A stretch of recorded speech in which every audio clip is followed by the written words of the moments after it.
And now, for your listening pleasure, here's Pulizzi and Rose, covering the week of media, marketing, and digital content news. This Old Marketing. Take it away, boys. Well, hello, my friends. This is Robert Rose, and welcome to episode number 343 of This Old Marketing for September 29th, 2022. And with me, as always, my good friend, my colleague, and, a guy who is truly gutted that Instagram and Facebook have banned Pornhub, Mr. Joe Pulizzi. How are you? I know you're gutted by this whole thing. I am. It's actually very challenging for me overall because I don't know where to go. Yeah. I can't go direct. Yeah.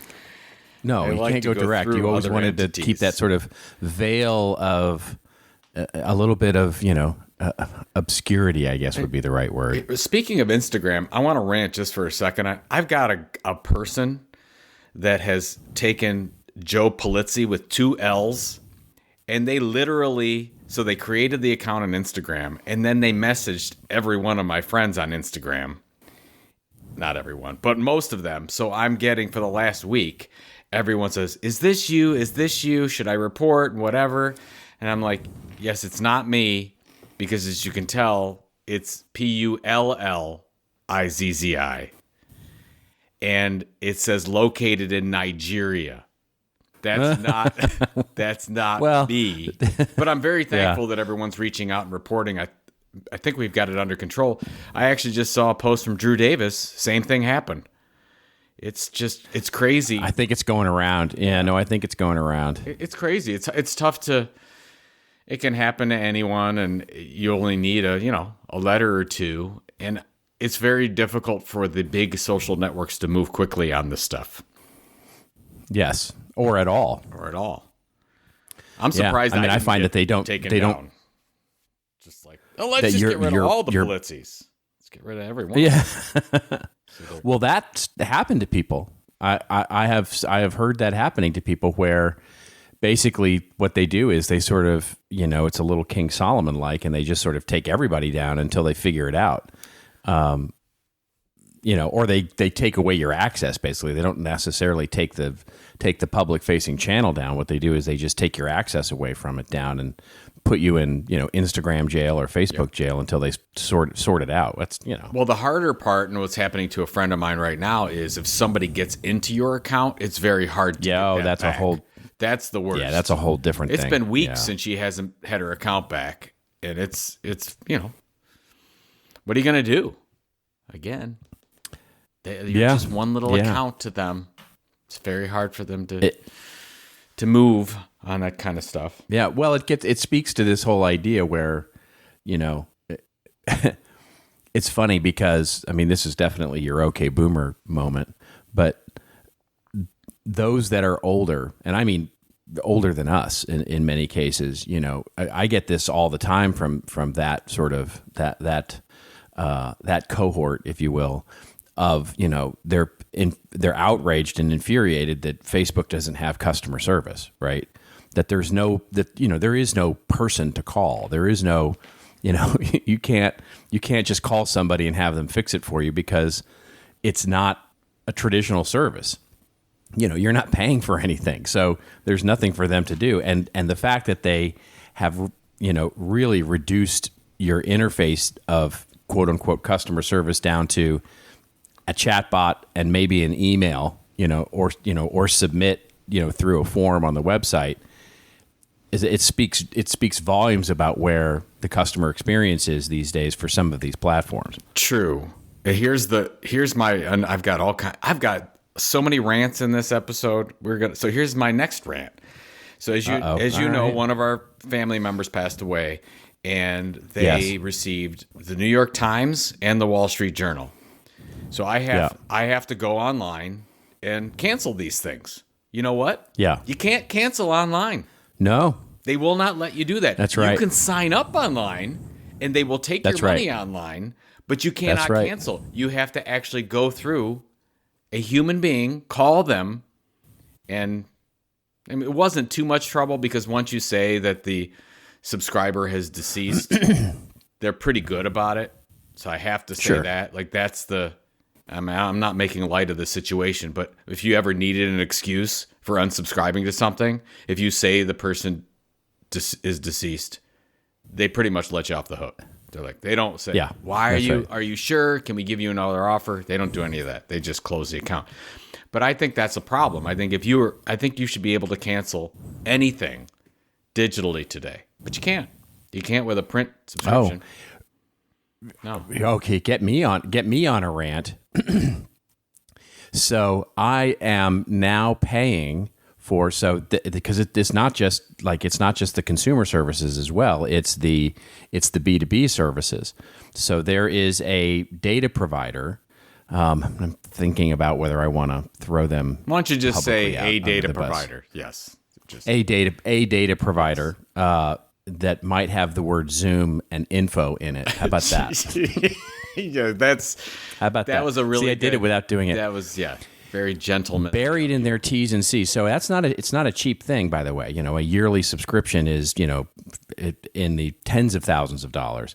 And my little company bought a license to it because we were doing a research project. We were not using it to spam people. We were doing it to do research on total addressable market and numbers and those sorts of things by job titles. And it was a decent tool for that particular project. And by the way, not what it's built for. When I told the salespeople that's what I wanted to use it for, they were confused and shocked that I didn't want to spam people. So I was like, yeah, I don't want to spam people. I just want to understand the analytics. And so I did the project, was done, didn't think much of it. Then basically, right at the renewal time, I get an email from the salesperson saying, hey, by the way, I want to go over all the new features with you to basically work through, what you're going to do next year.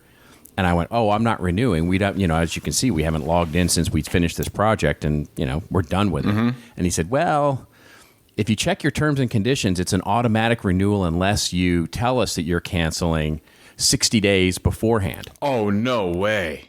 60 days? And come 60 on. days. Yeah. So, and this was like 45 out, 45 out. And I'm like, and so I was, appropriately furious and emailed back and forth with them. And they sent me the contract that I had signed, and so bad on me. I didn't read every word of it and didn't, it's my fault, definitely my fault. But, the fact that I was like, all right, look, it was we're 15 days over here, cut me a break, we're a small business, et cetera. And they were like, no, we're not going to cut you a nothing? break. The best here's the best. We finally, after going back and forth, they said, we'll renew you till the end of the year, which is the end of this year. And we'll set up a new contract without an automatic renewal in it. So I had to pay half of what I paid. So because I got renewed for 6 months basically, and now I'm going to get out of it at the end of the month. So, which seemed like I actually talked to a lawyer and the whole thing, and they were gosh. I mean, if they take you to court, you're going to lose because you did sign the contract. And I'm like, yeah, I did. It's just an awful customer experience and makes me never want to use that service again. And yeah, so it's the same. It's customer experience on cancellations is broken for a lot of people. And of course, we have no one that uses that kind of service that listens to this podcast, so this will not backfire on them at all. No, absolutely. Nobody will ever. And by the way, if you do use that service, please do go check your T's and C's and make sure that if you're thinking of canceling, do so. And there's tons of stuff online. By the way, I'm not breaking news here. If you just go search for that company and, the sort of contract thing, there are plenty of people out there who fell to the same thing. That's ridiculous. They should just make it easy. See, it's a problem. It's a problem. Yeah. We should do something about this. By the way, as you know, I think our next 10 This Old Marketings, I'm going to be on the road. So I'm just telling you. Right. Well, it's going to be nuts. Exactly. But I found, the last time I did This Old Marketing on the road, I brought my Rode boom, whatever, and it connects to the mic, and it worked great. Yeah. But now I'm traveling really light, and I couldn't bring that. So I found that if you take a regular coffee cup and you take some Brawny, and it has to be Brawny towels, like the extra tough ones, the ones you see in the commercials that if you get them wet, they don't tear. and you scrunch it in the coffee cup and then you stick the mic into the coffee cup, it actually works really well and it tilts very nicely. That's what I'm actually speaking to you. I'm looking at you right now. You're in a coffee cup. And I just wanted to tell you that's I'm in a coffee cup. I actually am literally in a coffee cup right now. Yeah, I'm on my second cup of coffee here. You know what I also find works very, very well for those situations? And I often do this when I'm on the road in a hotel, is a stack of books. If you can find a stack of books, and what you do is you put the microphone between, so you stack up the books higher than your head, and then you put the mic between the fifth and sixth book so that it's right at your face level. Which, by the way, sounds good unless you're in a hotel room that doesn't have books. I actually, I do have books. Yes. But, all right, that's good to know, because I might not have a coffee cup or Brawny extra strength. Also, in the hotel, the ice bucket does the same situation. Put a pillow into the ice bucket. This is fantastic. This is the best part of the show right now, where people are like, we've got to figure this thing out. Before we get on... Because if you do the pillow in the ice bucket, by the way, the pillow in the ice bucket, the top of the pillow will act as a bit of a baffle for your sound silencing. Oh, that's very nice. I feel like this is like a new version, like part 2 of Planes, Trains, and Automobiles. Zoom hacks. With the Joe Pulizzi and Robert Rose bring you Zoom hacks for your microphone. And the pillows and the whole thing is kind of strange. Before we get on to the show, congratulations to your Cowboys, who finally found their running game, and it's a weird way to win. They did. But you are winning. They did. And I should say your Browns showed up. The Brownies showed up. I was at that game. And and it was very good that they won, because if they didn't win that game, there was a scare though. There was a scare toward the end there. It was like, I had to imagine. I was watching the game, and I was looking for you, by the way, on the television. And toward the end there, when they scored that last, and it was like, oh, okay. It was like, there was just, I have to imagine there was a little bit of unease in the stadium. A little bit. We always, I mean, the last game we lost, as everyone here knows, we had a 13-point lead with 1:20 seconds left, and we lost that game. So anything else outside of, 28-point lead with 2 minutes, we always feel as Browns fans that we're going to lose. But Cleveland sports right now is up, because you got the Guardians that just clinched their playoff spot. You got the Browns that are 2-1 with Jacoby Brissett. Everybody's feeling real good about that. And then you've got the Cavs that just signed their new star. Some people think I didn't even know what his name is. Donovan? Who's the name? I don't know who they got. Anyways, I'm not following basketball. Well, yet. and by the way, CEX is going to be in Cleveland. So I mean, it's just it's all coming together. God bless you. See what I did there? See how I did that? That was very nice. Yeah, we forgot in all of the hubbub of us figuring out when we're going to do this old marketing. I did not tell people listening to this that there's a big announcement. Creator Economy Expo 2023 next year will be in my hometown of Cleveland, Ohio. We're all very excited. It'll be May 1st to 3rd. So if you go to cex.events, you can check it out. Get your your best pricing right now. I would love to see you in Cleveland. We're expecting, I hope over 500 people this year for our second year of the event. If you're a writer, blogger, podcaster, content creator of any kind of, takes this thing seriously like we do, we want to see you there. I really, really believe that Robert Rose is going to speak at this event next year. I really have a good feeling, because I know the person who's in charge of the agenda planning. I see. Yes. I can make these decisions, or somebody that I know. I'm very excited. I'm very excited about the whole situation. On multiple levels. Yes. Yeah. Exactly.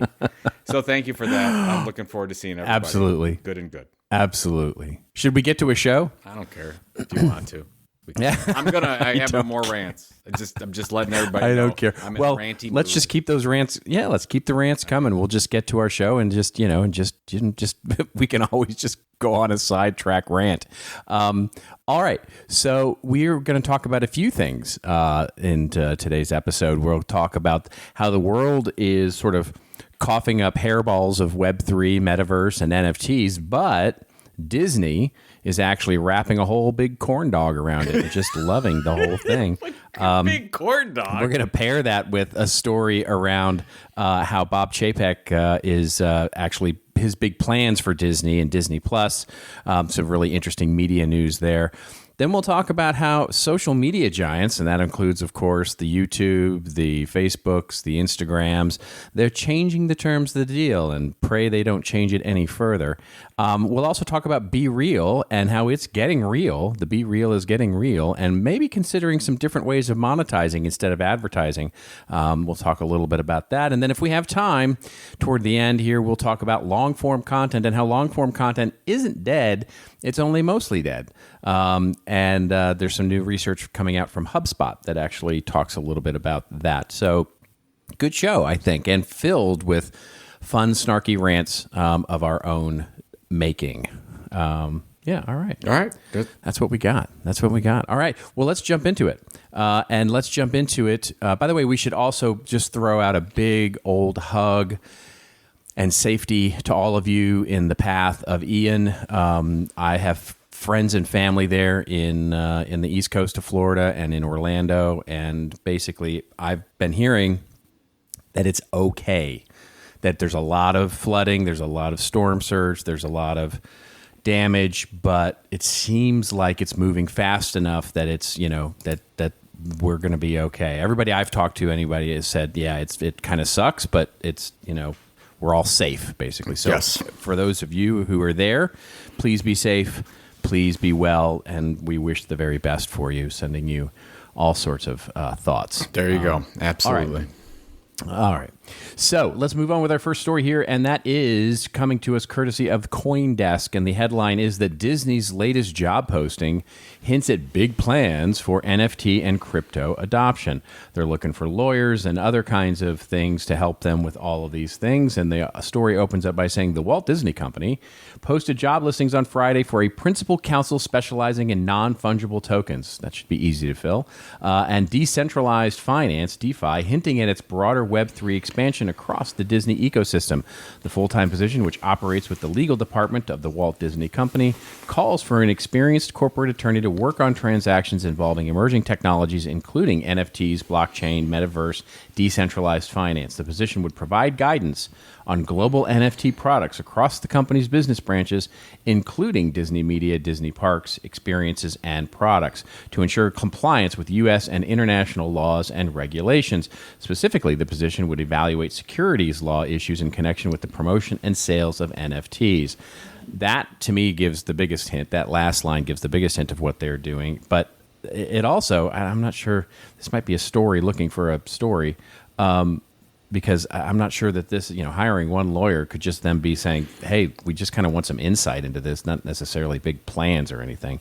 But the story does go on to talk about how it's got an accelerator program going on and is looking to get into the Polygon network and all sorts of other things. What do you think about this, Mr. Crypto Guy? Yeah. First of all, CoinDesk, I don't know who's running their website right now, but I think that they hired the person from Forbes to run their ads. Because there we go. Seriously, I'm in this article right now and I'm scrolling down, and it's like before you got to go like halfway down before you get more than an inch and a half of space to read something because there's ads everywhere. So this is a this is a publication about decentralized finance, and there's ads. I'm just come on, CoinDesk. It's bad. Yeah, it's getting bad. Yeah. So I got a couple takes on this. Yeah. First of all, the big winner over the next 12 to 18 months will be legal services when it comes to Web3 and all these companies, because every Fortune 500 company is going to have to work with multiple lawyers to figure out, okay, what's intellectual property, what is digital property. rights mean? What do we need to be doing? What's legal? All that stuff. So that's a thing we know it's going to happen. I think Disney is in a very unique position because of the fact that they're in the content experience business. They need to be front running with this. Our friend Brian Fanzo just did a whole presentation with the Disney folks. He was posting it on social media. So they're obviously, talking about this thing that's important. They've got experts coming in talking about it. The whole NFT thing, like I know you go to the bottom of this article, so, NFTs and whatever. I still believe that in 12 to 18 months to 24 months, we're not even going to be using the NFT or non-fungible tokens as a term. It's just going to be a technology that's going to get people to these digital content experiences. That's what I think it's going. See, we're all focused on fungible tokens, non-fungible tokens, social tokens. These names that are not even going to. It's almost like Alta Vista, like the first Lycos. These are things that happened in Web 1 that. Whatever we call them, what they are now, but they're not going to be there. Well, it's like the metaphor would be more like hypertext, protocol, right? You're right. Or SMTP or FTP, right? FTP is being a good one, right? So file transfer protocol. We used to, in the very early days, we would say, what are you using for your FTP client, right? And then suddenly it became just part of the browser, right? It was just, you just dragged it in and it was there. No, thank you for that. You're absolutely right, and I'm completely wrong. Yeah, of course, as usual. As usual. So thank you for coming to the rescue with that one. But here's where I think that let's say that this is actually a thing, that this is the start of it or whatever the case is. I believe that digital property, merchandise, experiences this is all going to tokenization Web3 in some way, shape, or form. We're not gonna know that that's the case, but that's going to happen. I believe everyone's going to have a digital wallet. Our medical records are going to be that way. When I want a ticket to an event, it's going to happen through my digital wallet. We're not going to say, I got an NFT of my ticket, or I got an NFT of this Toy Story thing that Disney put out. You're just going to have access to some content experience through this. So this is 1996, 1997 in Web3, and these companies need to prepare for it just like they were preparing for their first website. I think you're absolutely right. And to me, where I don't see a lot of focus right now is that last bit that you just said, that somebody, and it probably needs to be Apple and Google, need to come up with a consumer-facing wallet that actually works and works easily. Because in order for this technology to really take off, I think you've got to have something where people can literally open up their phone, open up the thing that's on the, like literally the wallet on your iPhone, and see all your NFT tickets and your, all the things that you've purchased, and probably have some sort of desktop app as well. But the more important one, I think, is probably the phone. So that you're right, you issue an NFT ticket for Disneyland or for access to this thing, and it's just something on your phone as you have in your wallet, and you can back it up, and it's always going to be there. You can transfer it from device to device. That's right. And you can see the value of it. There's a value of it in your wallet. So it's just the technology. That part of it is that's the part that's so broken right now. You and I are dealing with this in the most direct way with our social tokens. That's right. And we're using a particular service right now to provide that social token, and it's like, that it's relatively easy, but it's a centralized platform that's basically providing that social token. And moving to something more decentralized, or actually moving to something that is more direct, a direct relationship, not through some, middleman, is difficult right now because just the wallet side of it is complex. It's hard. it's I can remember back in the day, trying to install Netscape browser using, multiple CDs, and you'd go to the store and and it wasn't just simple. And then it got simple, and then it got really simple. And then it just sort of came as part of everybody freaked out when it came as part of your operating system in Windows, right? All of a sudden there was a browser there, and that never existed before. And it just came as part of your operating system, and people went, oh, right, that's the way it's supposed to work.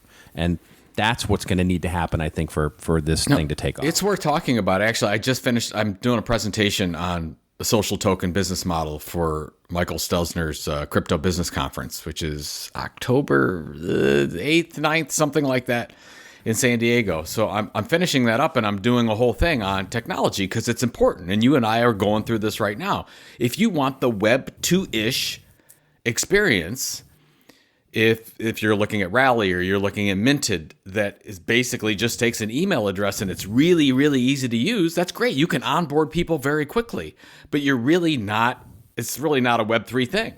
If you really want a Web3, the whole social token, ERC20 token, like really do the thing, and you want to look at something like a Coinvise or something like a Roll, or what some of our friends are doing, and I don't want to get too technical, but they're moving to Solana, and there's a lot of development work needed to do.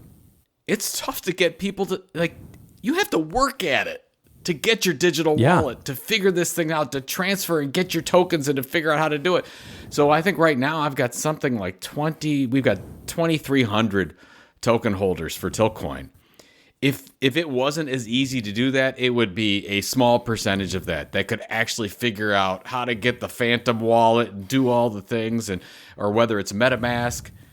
It's a real challenge right now. I totally agree with you. I'm hoping that Google or Apple, I would rather see Apple do it because I think Apple would do it better. Well, they both have to. Apple has to do it for iPhone, and Google would have to do it for Android.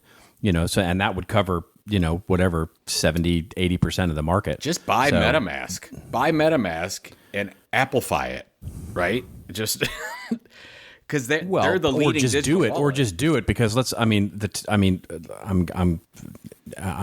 be getting a little ahead of my skis here, but I just don't think the technology is that complicated. It doesn't. I don't think a MetaMask is that complicated. Making a wallet, I don't think is that complicated. There's the security. I'm not a tech person. Agreed. The security is into this. Yeah, absolutely, 100%. But if there's a company that knows security from the consumer side, it's Apple. Yeah. Well, especially maybe Google. Especially since Apple is leading privacy first. Their ads are all about privacy. This would be a perfect fit. It's especially going into Web3, and privacy is a big thing. It's funny. I was talking with somebody at Content Marketing World about this, and they're like, well, if you do an NFT program and you have people that have purchased your NFT, it's like, well, I don't know who they are. I'm like, no, you don't know their name, and you don't know their email address. You don't know anything about them, like where they live, but you know what you know? You have access to 100% of their buying history inside that wallet. What's more valuable? That's exactly right. That's where I think marketers don't understand the power of Web3, because if I go ahead and buy let's say I go and buy Disney's NFT and I use my main wallet to do that, they can see all the other stuff that I buy. And they're like, my God, what's a better way to target than that? You know what's so funny is because this is a Web2 issue as well. One of the things that I've been continually talking about to my B2B clients is, because I've been on a rant for the last, 6 months, 12 months on first party data. Yeah. And, the immediate thing, the knee-jerk reaction is thinking about first-party data is great. I want their name, their title, their company, their email address, et cetera, et cetera. And I'm like, okay, email address I kind of buy because it's a unique identifier that, you can use to reach them through your email newsletter. But do you really care what their name is? Like, does their name really, do you need their name in order to serve them better content? No, you don't need their name. Nope. You don't need to know their title. Maybe you glean something from the domain for their email address, but you kind of don't even need to know that either. You just need to have the ability to reach them. What you really want in first-party data is their intent. What are they intending to do? What is their current state of their journey? And that doesn't come by gating a piece of content with first name, last name, title. That comes from giving them value through content to say, hey, take this poll, take this, play this game, get this paper, look at this, piece of content, all that interactivity, so that you can serve them better content to help them take a better journey. You only care about their name when they're ready to buy something from you. And that's a different kind of mindset to look at first-party data, because you're so right. When you start thinking about the wallet and the obfuscation of personally identifiable data, then it's okay. It's okay for us as marketers, because we don't really need to know that. What we really want to know is, where are you in your journey, and how can I help you along it? It's so crazy. I didn't understand the power of this until, so we have, I don't know what we have, like 53 of our NFTs sold for our lifetime tickets for Creator Economy Expo. And I talked to G, who's running the whole thing for us. And I said, G, how can I tell what these people have purchased before? So he said, great. He says, you have access to their wallets wherever they're at. He says, you could go ahead. And then he showed me, he's like, here's all the other NFT programs that your buyers are a part of. And I got the whole list in front of me. I'm like, you're kidding me. It's like, yeah, you have all the buyer information for all the other NFT programs they've done.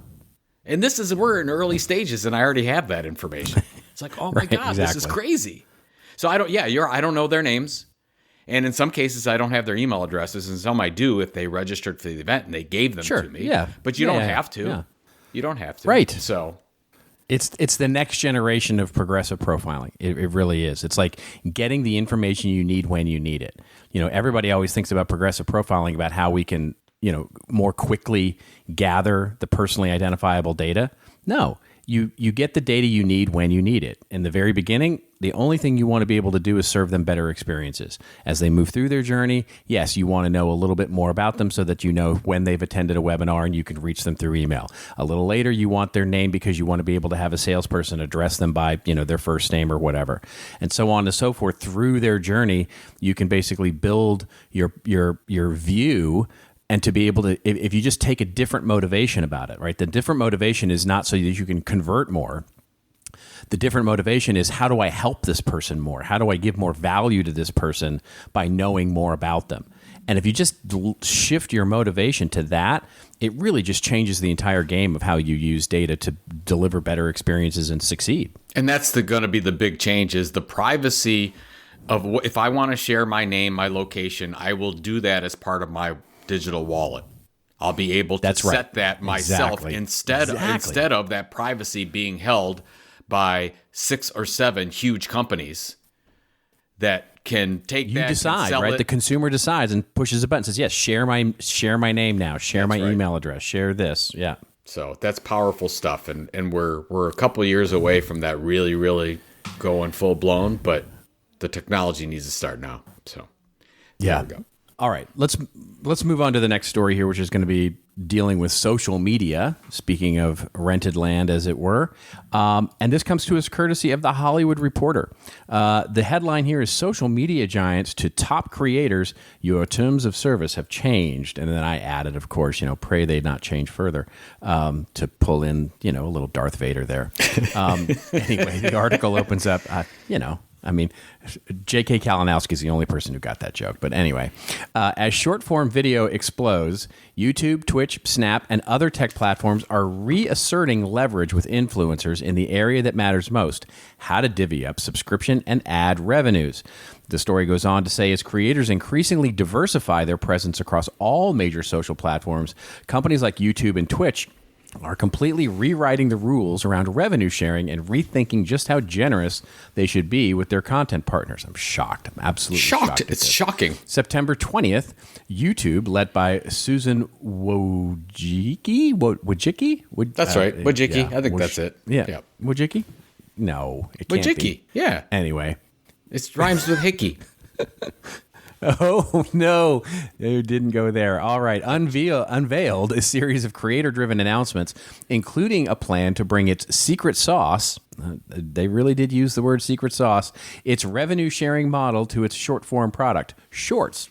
But there's a catch.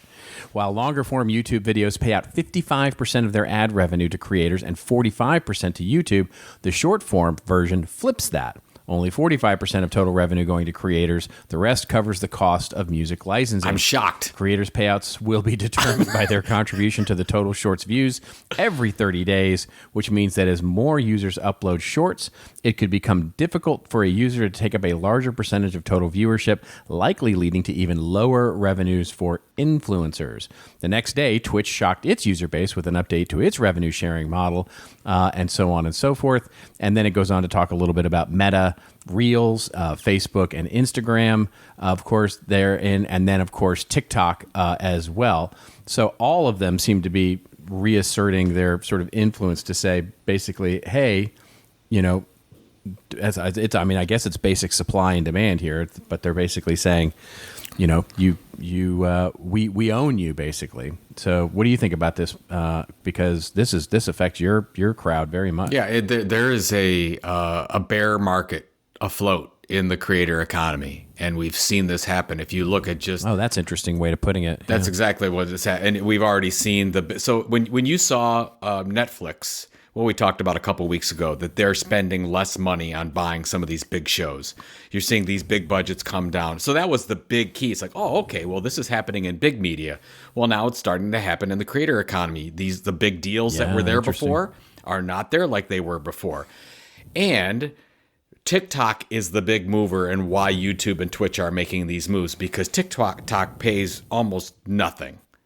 And they don't have to, and nobody cares. Nobody cares.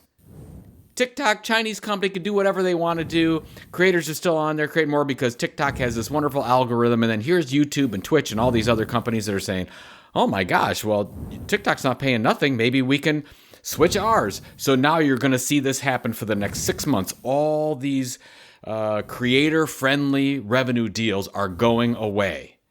And if you're shocked by that, where have you been? We've been talking about this stuff happening for 10 years on this show, because they have all the power to do that, and they will continue to do that, and they will get you to sign up and be a creator and build a lot of followers on these platforms. And then as soon as you feel comfortable and you're like, great, I can actually make a living doing this, they're going to pull the carpet from underneath you and say, oh, sorry, that was a temp deal.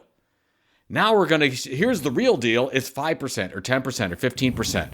So if you've learned anything by this, and this is for content marketers as well as creators, you need to start looking at your fail-safe. If you're on YouTube and you got a big subscriber base, you better start figuring out a way to move it somewhere else that you can control. That's why you and I have been so bullish about the Web3 thing. Imperfections and all, it's better.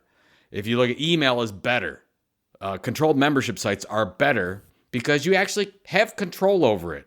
YouTube can do whatever they want. TikTok, Twitch, all of them. So that's my take on it. This is just the first... we've covered these kind of things the last few shows. You're going to see an avalanche of these moves happening where they don't have to care. The creators are still going to create content on those platforms. And if you're a big, what we talked about was the last week about Twitch, and you had a million creator streamers that stream about gambling content. Well, they can't do that anymore because Twitch said no, you can't do that. Okay, well, what are they going to do? They can't do anything. You're helpless. You can't complain. They can do whatever they want to do. So it's your decision whether you want to play that game or not. Yeah, reach is gold. That's the entire thing. Reach is it always has been in the world of marketing, the world of advertising, the world of product marketing. Reach into your addressable market is gold. And there's a reason they call it the addressable market, because it's which ones can you address. And so if you're depending on somebody else to address it, then you are their product, not the other way around. So they're gonna Amazon did the same thing, by the way, in its huge hockey stick growth with commerce providers, right? Small mom and pops. You're gonna go build a storefront on Amazon. Well, you're going to pay, right? You're going to pay for that, that leased land, and you're going to pay, and then they, and they're going to change the deal on you, and you just hope that they don't change it any further. It is a old, tried and true business model And it's, I mean, by the way, malls did this back in the day. Malls would do this, in terms of revenue shares. All kinds of places would do this back in the revenue, with any kind of revenue sharing on, rented land, quote unquote. Yep. And this is going to be no difference in the world of media. Did I ever tell you? I don't know if I shared this story with you. I was on stage at the Marketing Rockstar event in Hamburg, and I was giving my presentation. And this, by the way, that was an incredible concert. It felt like a concert. There were like 7,000, 10,000 people. That was the biggest crowd that I've ever done a keynote for. And I was right before Ellie Goulding. So that tells you the people. Sure. And I remember that's the one they sent a car for you. That's right. I They had the sent, name on the side of my car. It was fantastic. I love the whole thing. So I'm going to give my presentation, and I'm going through the subscriber hierarchy, as you know, where I would say, okay, at the top of the subscriber the hierarchy, yay boo scale. Yeah. Email subscribers, podcasts, and down at the bottom is YouTube and TikTok and Twitch and all that stuff. Well, there was like a commentary panel next to me that was on the side of the stage, and I didn't know this, but it was like the head of YouTube Germany or something was there. And I'm saying, move off. And they question. They're like, are you telling people to move off of YouTube? I said, no, I'm not saying that at all. I'm saying, and I felt like, oh my, this is not good. Did I just make a big mistake here? I said, all these things are good. All those followers, fans, and everything, they're good. If you've got programs and they're working for you, they're good. But I said to the person at YouTube, I said, but you are making all the decisions. You control the algorithm. You control the distribution. You control the content usage. You control everything. And as a creator, I am at your mercy. That's it. That's all I'm saying. And it's like, I will continue to use YouTube, but I better have a plan B, because you might say, I don't like you anymore. I don't like your content. I want to change all the rules. So you could, and they didn't really say anything back to me, but I'm sure they weren't happy. But I just thought that just came to mind. But it's true. It's true. Yeah. No, that's absolutely true. And truth be told, you were being very nice, because you kind of are, right? You kind of are saying it. At some point, you want to move away from YouTube, and certainly as a place to collect your audience, but more as a place, it becomes just a video distribution platform, not a place to collect audience. But you know what? That's the real. And here's the thing. The same thing with real estate, right? It's like, I always believe that it's always best to own, but in some situations, it's best to rent and lease. If you, depending on your business model, go ahead, lease that land at YouTube, rent it. That's all good. Well, sure, it might work for you. I mean, as we've said hundreds of times, to the critique of our little statement of don't build your home on rented land, the italicized bold word in that is home, right? Don't build your home on rented land. Build on rented land all you want. It's a promotion, build it as a flow to your owned media channels, build it as a way to get reach into audiences that you haven't been able to reach before.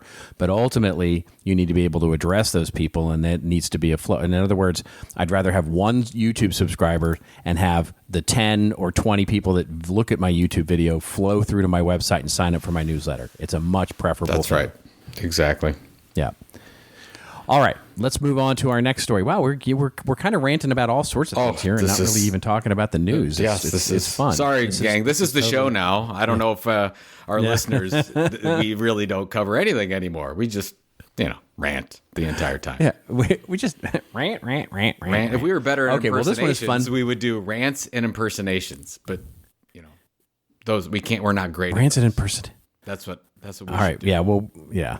Yeah. Okay. Maybe we'll try that in the rants and rave section. Okay. This comes courtesy of TechCrunch, and this is about BeReal, the social media network that we've talked a little bit about. You actually experimented with a little bit, and the headline here is, didn't you? I thought you did the BeReal. I did. I did. I did. Yeah. I went on BeReal. Okay. I signed up, and it said find your friends, and I had no friends. It's a true story. Nobody else in my and I loaded up all my, I don't know, I had like 10,000 contacts. And like, okay, somebody's got to be out there and BeReal. No, there was nobody. Yeah. No. Nobody. Boomer moment right there. There it is. That is a boomer moment. All right. So the headline here from TechCrunch is BeReal reportedly considers paid features in lieu of advertisements. Maybe because nobody's on it and none of Joe Pulizzi's friends are on it. The article opens up by saying the viral photo sharing app BeReal. Is it really viral if nobody's on it? No. They're looking at you. I know. I'm about to read the second sentence here and it's going to thing it. Yeah. Okay. So it has accomplished something incredible. It quickly racked up 15 million users. Yes. Okay. That's for real. BeReal.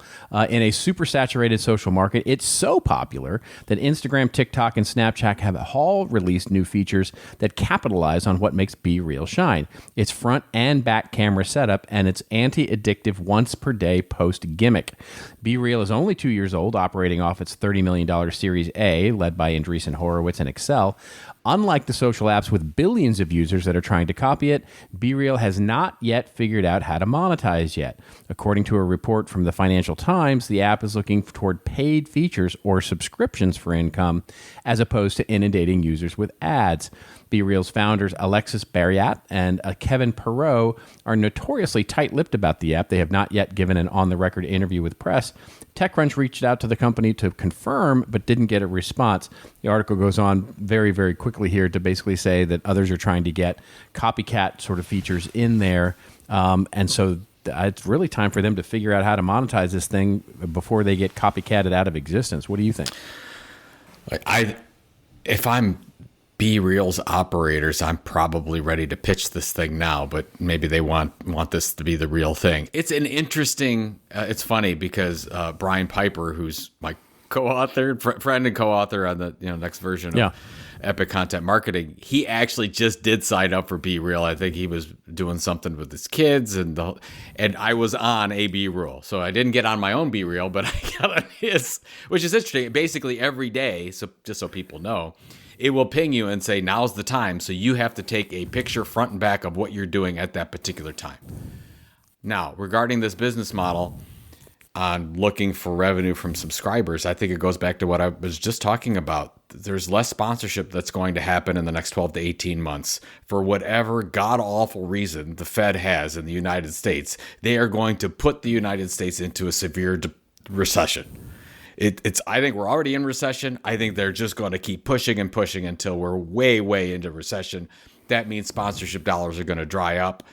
Maybe there's a better opportunity to monetize a platform through subscription generation. So if you had 15 million paying users and I don't know what it'd be, even $3 a month or something. And you and I have talked about Twitter. I think Twitter's business model is made for user payment. Big users would absolutely sign up. We would sign up. We talked about it on this show. I don't know what it would cost, but I would make sure I've got a few followers on Twitter. I would want to keep access with that. I would pay absolutely to do that. I think this is something that a lot of the social media companies are going to start to look at. Good for BeReal on trying it out, but I think it also has to lead with the fact that they wouldn't be looking at this if it was so easy to sell sponsorships. They would, or digital advertising. It is going away very, very quickly. Not going away. You're going to see a negative for the next 12 months for sponsorship dollars. There's been a number of articles out there around it in media that sponsorships are not what they were 12 months ago. So good for BeReal. Yeah. I think there's a model here. So I'm going to take the opposite tack. So I think exactly the opposite of that, which is I think BeReal is this year's Clubhouse. And I think it's a feature looking for a business model. And I think it'll be easily, that feature, that neat once a day feature becomes something that is easily duplicable by any of the other programs. And if it takes off, right? So instead of Instagram stories, you now have Instagram BeReal, right? Which is, sort of just another layer there, which says, hey, if you want to subscribe to all your friends' sort of BeReal moments, there you go. It's a feed. It's basically, a separate feed for your Instagram or your Facebook, which is cute. But we talked about this at the launch. It doesn't lend itself to advertising because it's not you're not talking about content that's really sponsorable. It's content that's meant to be into a small audience. It's content that's literally meant to be between you and your friends and family, just to show that, what's going on.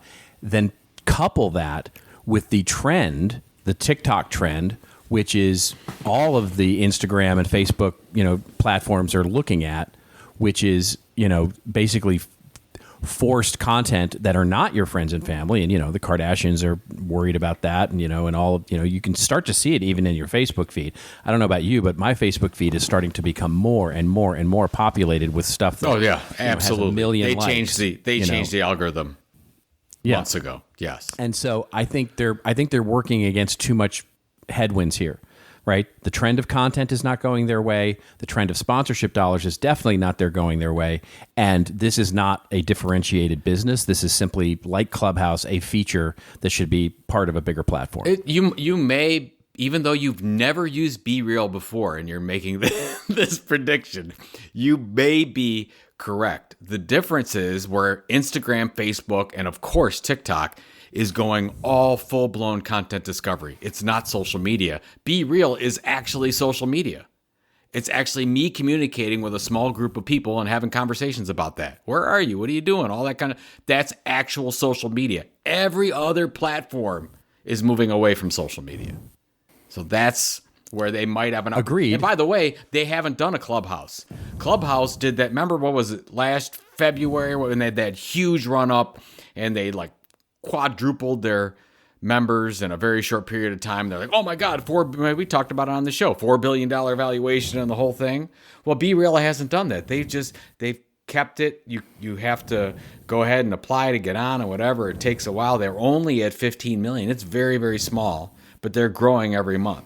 So I don't think that they've done that jump to shark. And it may end up being a very niche player, but I just don't see how Snap or Instagram or Facebook doesn't just go, oh, we could do that, and we could just offer it as this, you've got Facebook groups, you've got your Facebook stories, you've got your Facebook shorts, and you've got your Facebook, BeReal network, right? Yeah. I'm just making that up, but your BeReal network is, you click into that and you see that feed, which is just the daily post from your friends and family. You absolutely could be right. Yeah. The problem is that the Instagrams and the Facebooks and the Snapchats of the world are trying to beat TikTok. They could care less about BeReal right now. Exactly. And if they want to go that direction, they can't go back. You're going to content discovery. It's very hard to go back into social media. So people think that Instagram is a social media program, and it used to be. Social media is not, or Instagram is not social media. It's content discovery because it wants to be TikTok. Right. And TikTok is all content discovery. All I'm suggesting is that the technology behind this is child's play to any of those bigger platforms. And so they could even have the technology developed and they'll sit and watch. They just sit on the sidelines and watch. And if it starts to take off, they launch it. If it doesn't, they don't. Yeah. It's just, it's, yeah. Hey, I think you have a valid point. It's not going to be. Thank you. Thank you. It's so nice to be validated by you. Of course. I don't think you're going to end up being right about this one. But I was right about Clubhouse, so. I think the jury's still out on Clubhouse. No. I don't. Oh, God. It's not, we go back to the Disney thing again. It's only mostly dead. It's not. It's only mostly dead. Yeah, absolutely. All right. Yeah. Let's actually get to our rants and raves section here where you and I go off on a little bit of a rant or a little bit of a rave that makes us feel like, Instagram. By the way, we didn't talk about how Instagram and Facebook have I mean, I don't know that there's a lot of not safe for work discussion here, but they literally kicked Pornhub off of both platforms, basically saying they continually, violated terms of service. And I don't know how they did, but apparently they did. I think how they did. Well, maybe. Right? I mean, maybe. I don't follow it, so I didn't really see any of the content. He said with big doe eyes, I didn't see any of that. See, today we're talking about online gambling and Pornhub, and tomorrow we're talking about you, the listener. They're going to make all the decisions. They are part of the whole Big Brother scheme. I'm going to keep going on a rant. This is... Yeah. Take away all your. Well, speaking of which, do you want to go first, or shall I go first on this rant and rave thing? I'm totally making this stuff. Yeah, you just continue on. Just continue on. Yeah, so I've got two things to talk about. the first thing is I'm working on an article. I'm going to put it on the tilt pretty soon, but I am really under the belief now. I want to get your take on this, Robert. I'm under the belief that inside the next 3 years, that TikTok will be banned in the United States. And this is why I'm very concerned for TikTok creators, because I think we're building this thing up. And I think that, and this is the other reason, this is not going to make any sense, but you'll go with me on this one. Apple just made a big announcement that they're going to switch their supply chain and a lot of their component creation from China to India. That's a big deal. Yeah, that is a big deal. So they're moving from China. More and more U.S.-based companies are moving from China to Venezuela, to Mexico, to India, anywhere else but China. This is the continuation of what has been a mini Cold War with China. China has already, I mean, as most of us know, they've already banned every social media platform in the United States. And if you want to run anything, you've got to run whatever stripped down that the Chinese government will have you do, and that's it. But they consider, what's interesting is the Chinese government considers all these social platforms part of national security. We don't in the United States. Well, here's TikTok, a Chinese-run company that will become at some point the number one social media / content discovery platform in North America. This is the information and the data that the Chinese government has on what's going on here is huge. Now, I don't want to throw out like conspiracy theories here, but this is a thing. So China considers this national security, but we don't. But there's a lot of people in the government right now that are very, very concerned about this.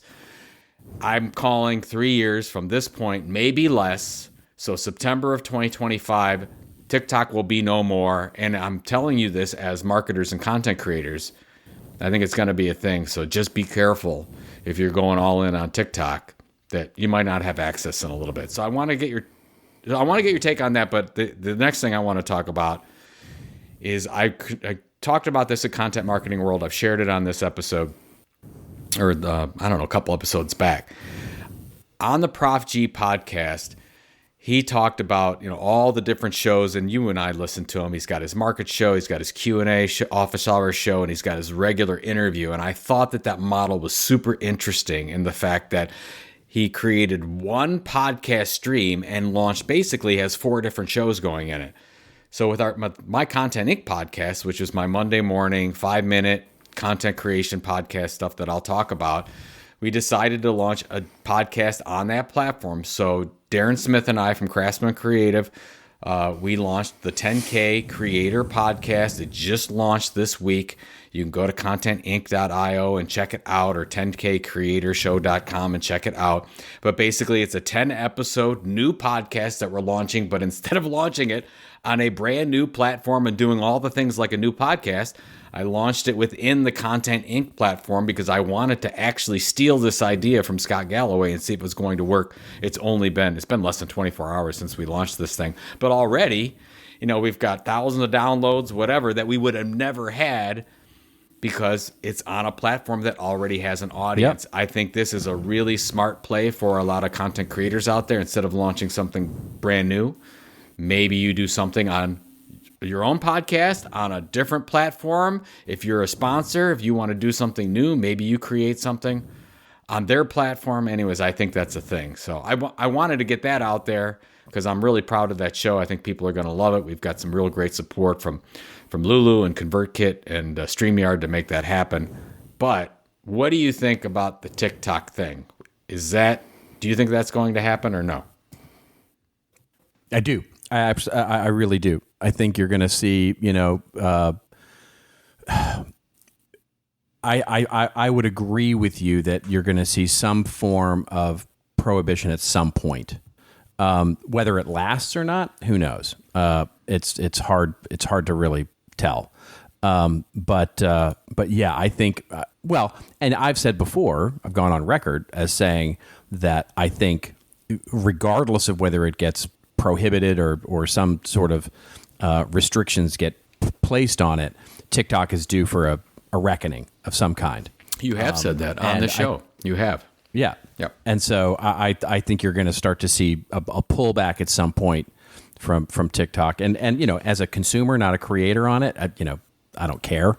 But I think it'll be really interesting for those who are leveraging it to a great deal. Yeah. Good. We're basically anti all the platforms on this show. There you go. Except we love podcasting, but everything else, we do. Terrible. We love podcasts. We love email. We love our owned media. That is there is no doubt about that. How about your rants and or quickly? raves? And speaking of speaking of owned media and email, a very quick rant here. Not that this has just been a ranty show, but yeah, I want to rant a little bit about the Democratic congressional committee and their email program, their email marketing program. And if anybody in the audience knows anybody there or whatever, just tell them to please just stop. They are, and you know, here's the thing.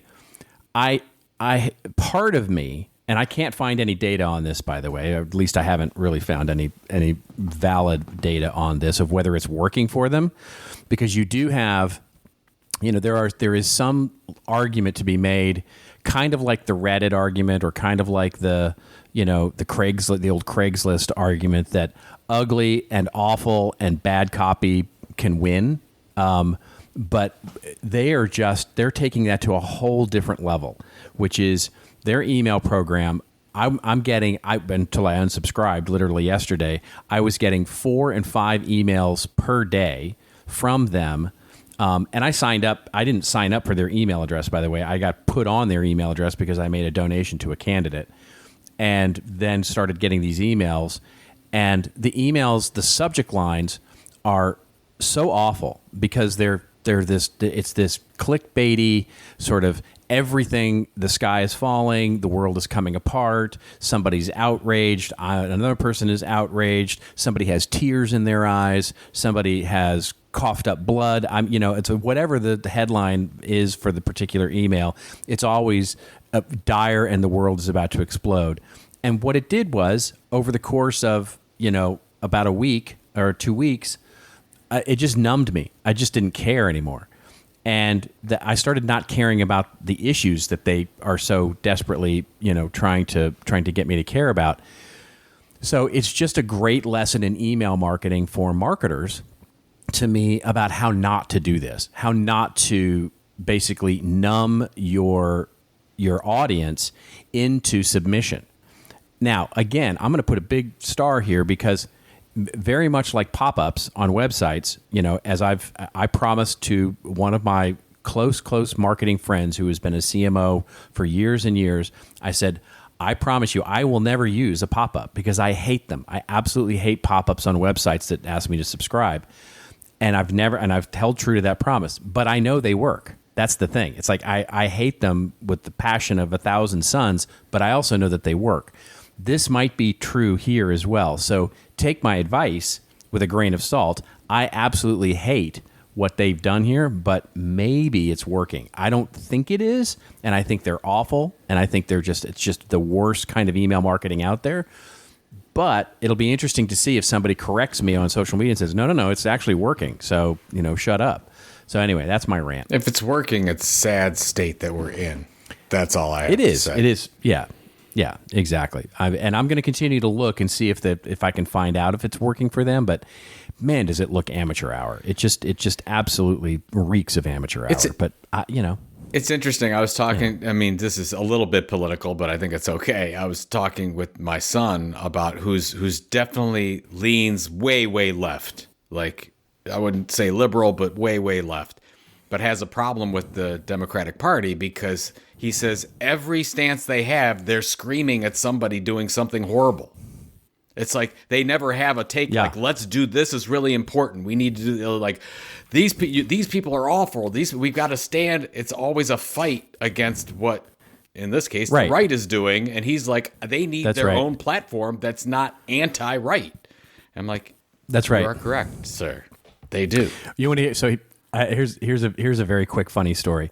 So my wife, she wanted to register as an independent, and in California. And so she registered, I don't know, 4 or 5 years ago.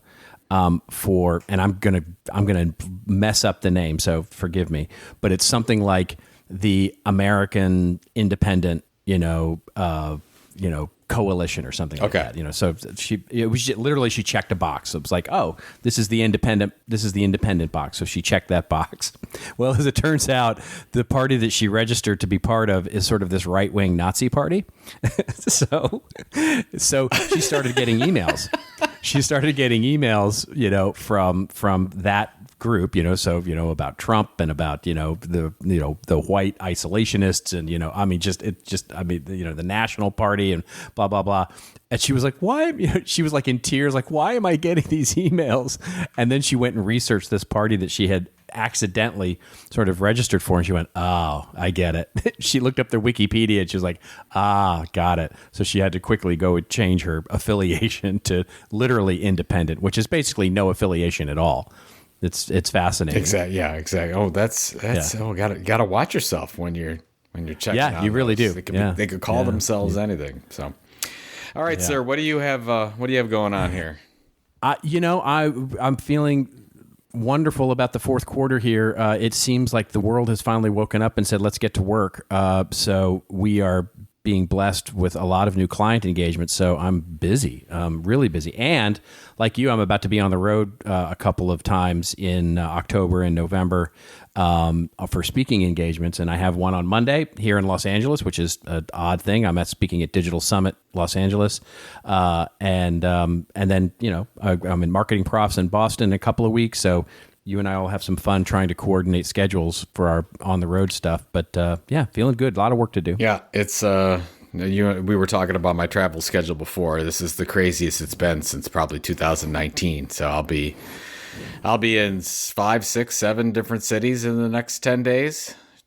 Next 14 days. So it's gonna be fun. I love it. There it is. I love the hotel experience. Yeah. Oh, very excited about this. It should be. Coffee Mugs and Brownie. That's it. There's your name of your show. I got the whole thing. There's the name of your show, Coffee Mugs and Brownie. Love it. Thank you. All right. Well, folks, that's it. By the way, if you want to hashtag us up on the Twitter or any of the other social media networks, we would love that. We love those story ideas. Thanks to all of you who submitted story ideas this last week. I really, really appreciate that conversation. Also, by the way, all the love that we get on social media, just sharing out our titles and all of our nonsense. So thank you for all of those wonderful things. Continue. Keep it up. Let's go. Hashtag us up at This Old Marketing. And by the way, you can always get the show notes to the links that we'll provide. And by the way, we'll put in the links for the other stuff too that we didn't get time to get to if you're interested in some of those other stories. And by the way, you could dive into any of the other 342 episodes at our website, thisoldmarketing.site. And until next week, and we figure out when the heck we're going to actually record this thing with Joe being on the road, just remember it's your story to tell. Tell it well. We'll see you next week on This Old Marketing.